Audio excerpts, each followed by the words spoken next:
안녕하십니까.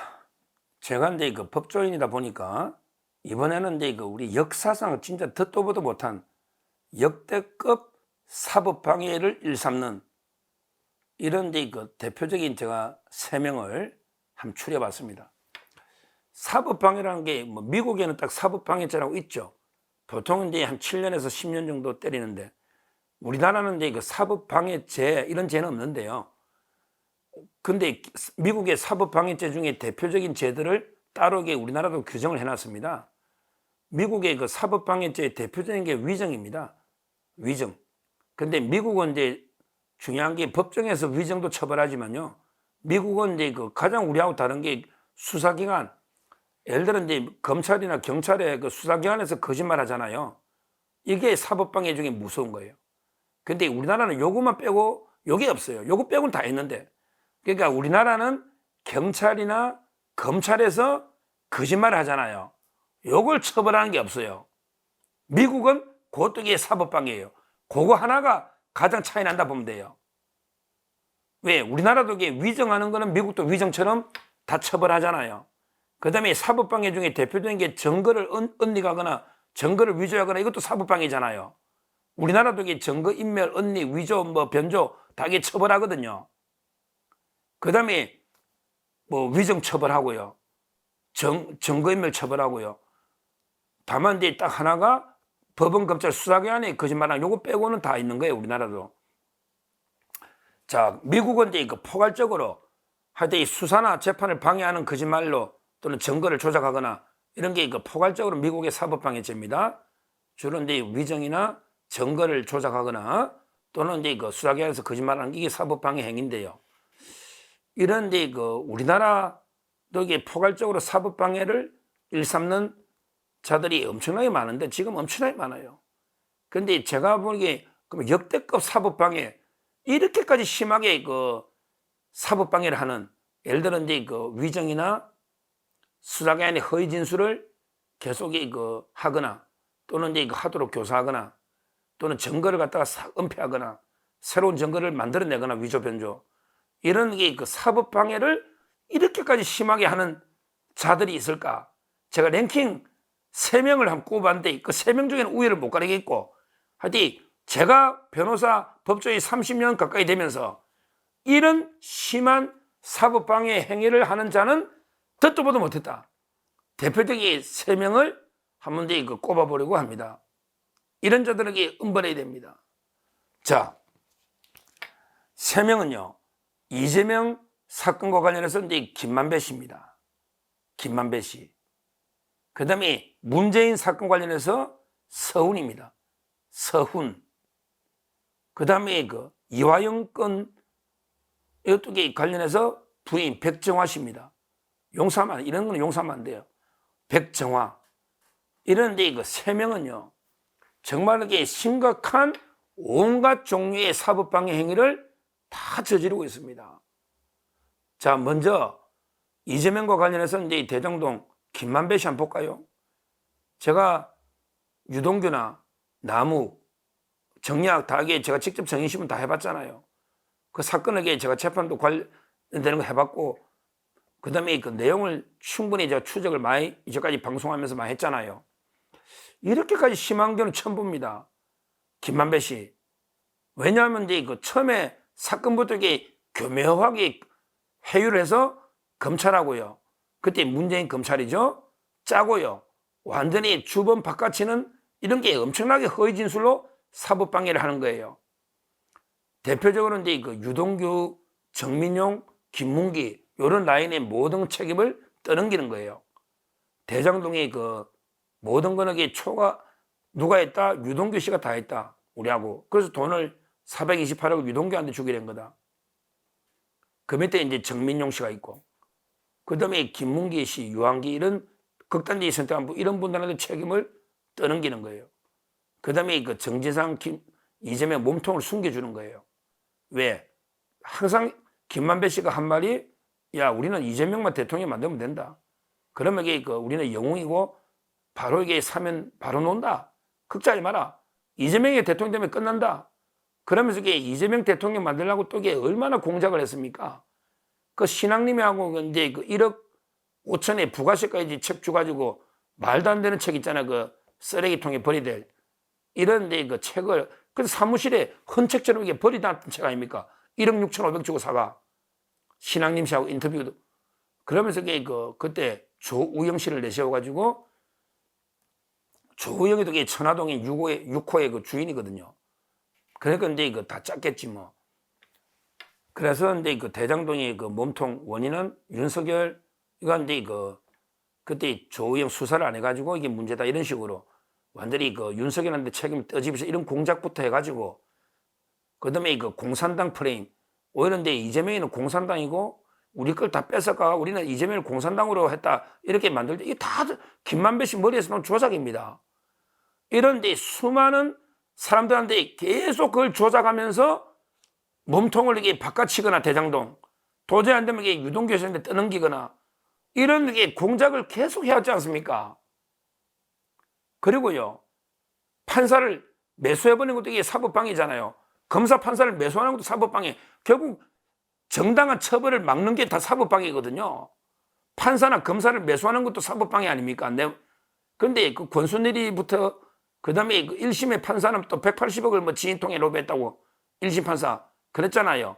2심 판사는 뭐 피 한 방울 안 난다고 하면서 그런 게 나오지 않습니까? 저는 역대급 이런 이 정도로 그 판사나 검사나 로비하고 50억 클럽 6명을 로비해버리고 계속 남욱이나 정영한테 전해서 이렇게 진술해라. 너 저렇게 진술해라. 이게 모든 걸 조작한 게 김만배 씨 아닙니까? 해도 넘어왔잖아요. 한 사람이 한 건 사법 방해하기도 힘든데 이거 도대체 모든 걸 공작으로 수사 방향을 바꾸려고 다 해왔잖아요. 나중에 신앙님 언론까지 그 권순일이부터 1심 로비부터 수사 방향부터 남욱이 외국이 돌을 때까지 너 이렇게 진술해야 된다. 유동규한테 떠는 게 된다. 절대 이재명 정상 놓으면 안 된다. 그 남욱이한테 다 끌어가 들어오기만 다 조정이 김만배 씨 아닙니까? 진짜 이게 그 해도 너무한 거 아닙니까? 이제 와서 이제 본인은 뭐 돈이라도 챙겨보자. 천화동 1호 내 거다. 뭐 이렇게 하고 있고 아직도 이게 나는 모든 걸 무죄받을 수 있다. 이런 꿈을 가지고 있는 것 같아. 무엇보다 이게 김만배 씨 지금 꿈은요. 지금도 이제 이재명한테 올인하고 있는 거예요. 이재명이만 대통령 되면 뭐 재판이고 뭐고 이재명이 대통령 재판 못하면 나도 못하지. 대장동 재판 이재명이하고 내하고 하는데 이재명이 재판 중단되면 나도 중단돼야 풀어줘야지. 6개월인데 6개월 다 풀어주거든요. 또 이겁니다. 이게 심각합니다. 6개월 되면 이게 법에 다 풀어주게 돼 있어요. 외국에는 보니까 이게 뭐 20년 동안 가뒀다가 무죄 받는 경우도 있는데 우리나라는 이게 장기 미제 사건 막게 해서 6개월이잖아. 그러면 김만배 나와 있으면 이재명이가 대장동 재판하는데 이재명이가 대통령 되면 대장동 재판 올스톱 되면 나도 올스톱 아니냐. 그 이재명이 지가 살려면 지가 어떻게 방법하면 지가 무죄 받으면 나도 무죄지. 뭐 이런 이야기를 하고 다닙니다. 지금도. 야 정말 이게 해도 너무한 것 같아요. 김만배 씨. 한때는 이게 진짜 한때는 극단적인 선택까지 생각할 정도로 고민하가 우울에 빠졌는데 그때 막 돈이 다 압류됐잖아요. 그때 우리 헬멧맨 최우양, 헬멧은 최우향 그때 막 구속되고 돈 숨기다 하다가 이렇게 한때는 이게 진짜 극단적인 선택을 생각하다가 요즘 이게 들어보니까 상당히 희망을 가지고 있다는 좀 황당한 이야기를 들었습니다. 요즘은 상당히 희망을 가지고 있대. 신앙님이 재판도 막 판사가 검찰을 혼내니까 공상이 왜 이래 됐냐. 어디 판사가 이상해. 그러니까 신앙님하고 재판도 막 신나 있어. 김만배 신앙님이는 판사가 검사를 혼내니까 황당하죠. 그러면서 그게 뭐 이제 이재명이가 잘 돼가니까 뭐 우리 나 곧 아마 보석 나갈 거고 이제 6개월 뭐 이재명이가 대선되면 뭐 나도 이게 끝나지 이런다는 거예요. 참 이게 심각합니다. 어떻게든 이게 빨리 좀 재판이 안 되니까 이런 데 황당무계한 일이 벌어지지 않나. 최악의 사법방해 첫째는 이재명과 관련한 김만배 씨가 있다. 이렇게 말씀드리고요. 그 다음에 두 번째 문재인 건과 관련해서 서운이 있잖아. 서운. 이것도 이게 엄청난 문재인에 대한 수사 사법방해라고 저는 봅니다. 유일하게 서해 공무원 피격과 그 다음에 우리 북한 동포 강제 북송의 두 사건에 유일하게 둘 다 기소된 자가 서운입니다. 서운입니다. 이자가요, 마지막에 문재인하고 진짜 독대를 했거든요. 문재인하고 새벽에 서해 공무원 피격되고 그 다음날 새벽에 자기가 문재인하고 독대를 했단 말이에요. 그 다음에 박지원이 쫄다 보니까 박지원이하고 서욱 국방부 장관한테 지시를 해가지고 모든 증거를 다 없애버려. 그리고 월북으로 몰아가. 이렇게 김홍희 해경청장 다 지시를 했단 말이에요. 이런 게 사법방해의 전형적인 행위입니다. 증거를 다 파일을 없애버려. 이게 전형적인 증거 은폐하는 이게 사법방해입니다. 저는 이런 사법방해를 본 적이 없어요. 두 건 다 강제북송도요. 이거 문자 아니어서 못 잡았잖아요. 그냥 눈 가려가지고 유엔국가에 쏘기가 북한에 돌려보내버리면요. 아무도 이게 몰랐어요. 근데 국회 문자가 오는 바람에 어떻게 우연히 밝혀진 거 아닙니까? 이거 은폐하려고 했던 거 아닙니까? 강제로. 엄청난 이게 조작입니다. 지금 서해 공무원, 우리 그 형이 이래진, 동생 돌아가신 분에게 이대준, 얼마나 피 흘리는 비통한 심정으로 계속 재판에 타는서나 문제를 제기하고 있지 않습니까? 신속한. 여기에 양쪽 다 걸려있는 최악의 증거 은폐, 증거 조작. 그래서 문재인을 어떻게든 문재인을 방탄, 비호하려는 이게 서훈이 아닙니까? 서훈. 이런 사법방해를 저는 본 적이 없습니다.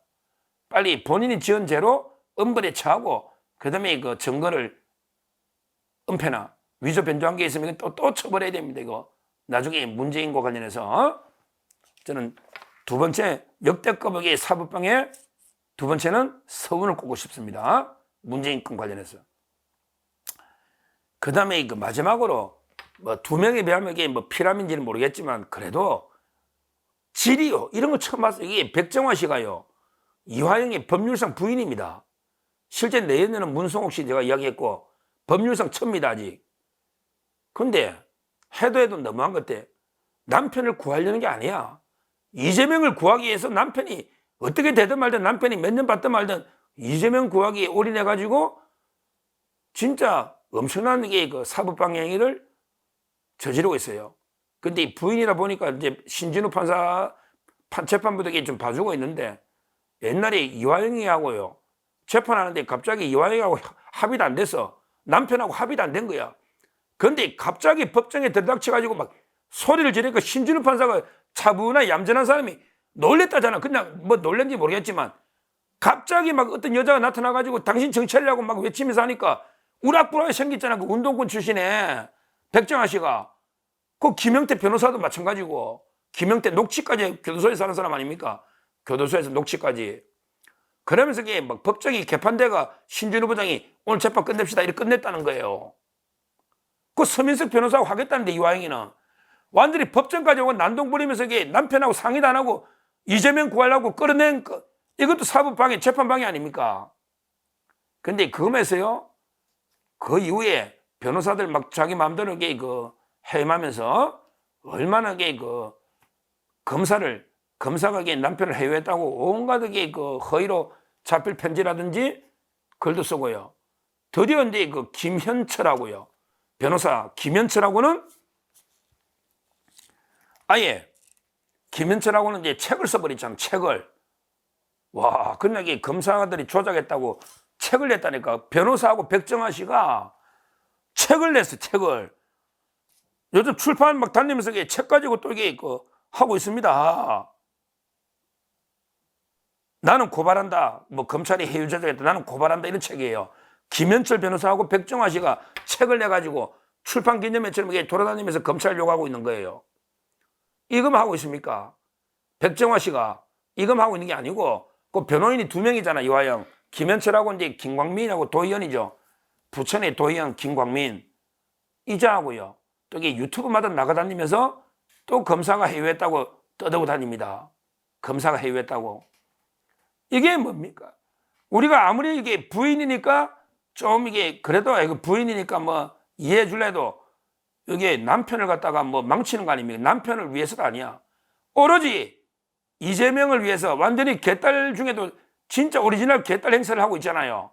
오로지 이재명을 위해서 남편이 9년 6개월을 받든 또 추가로 5년을 받든 쌍방울로 또 추가로 또 5년 더 받든 남편이 20년을 받든 30년 받든 이재명을 위해서만 해야 되겠다. 모르죠. 뭐 이게 속마음은 또 뭐 이재명이 대통령 되면 혹시 남편이 풀이 날까 싶어서 그런 의도인지는 모르겠는데 하여튼 지금 하는 짓만 보면 남편의 매를 벌거든. 오죽하면 신진욱이 9년 6개월 때렸겠냐고. 지금 하는 짓만 보면. 근데 이재명이 대통령 물 건너가면 남편만 20년 받는 거예요 그냥. 백정화 씨, 대통령이 이재명 안 되면 당신 전략은 뭐 의도는 모르겠는데 근데 남편 20년 받는 거예요 지금. 하나로 9년 6개월 받았으니 그 5억 얼마 추가된 거 있고 또 111억 북한 거 있잖아. 지금에도 정찰회가 남편 형량추를 생각을 해야지. 어디 이재명이한테 올인해가지고 대통령 만들어서 남편을 구하겠다 이런 의도인지 뭐 저런 의도인지 모르겠는데 그거는 게 엄청난 착오다. 그러면서 이게 그 참는데도 한계가 있죠. 검찰이 아무리 부인을 하더라도요. 이런 식으로 이게 검찰의 명예를 훼손하면서 다닐 때마다 책서가 검찰 욕하고 방송만 나가서 이게 검찰이 해유하고 뭐 어쩌고 저쩌고 고발한다고 욕하면요. 당신에게 그 명예훼손으로 고발합니다.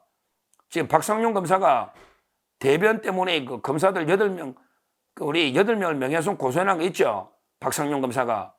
그 검찰이 참는데도 한계가 있는 거예요. 김영태 변호사 교도소 가가지고 녹음한 거 이화영이 하고 이것도 이게 수사합니다. 교도소에 불법으로 녹음실을 가져가서 하면 이게 3년 이하의 징역입니다. 백정화 씨, 자꾸 이게 허위사실로 검찰 명예훼손 뭐 고발하고 저 하면요. 당신도 이게 처벌될 수 있다. 이렇게 분명하게 경고하니까 조심해야 되겠다. 이렇게 경고합니다. 실제 그 이재명 집단이나 문재인 집단이나 사법방해 행위는 엄청난데 그 중에 제가 대표적인 사법방해로 이재명의 그 김만배 씨, 그 다음에 그 문재인 사건 관련해서 서훈, 그 다음에 그 이화영의 부인이 이런 짓을 하고 백정화 씨 3명을 제가 엄중 경고했고 이런 그 사법방해를 계속 일삼으면 엄중한 법의 심판을 피할 수 없다. 이렇게 그 말씀을 드립니다. 감사합니다.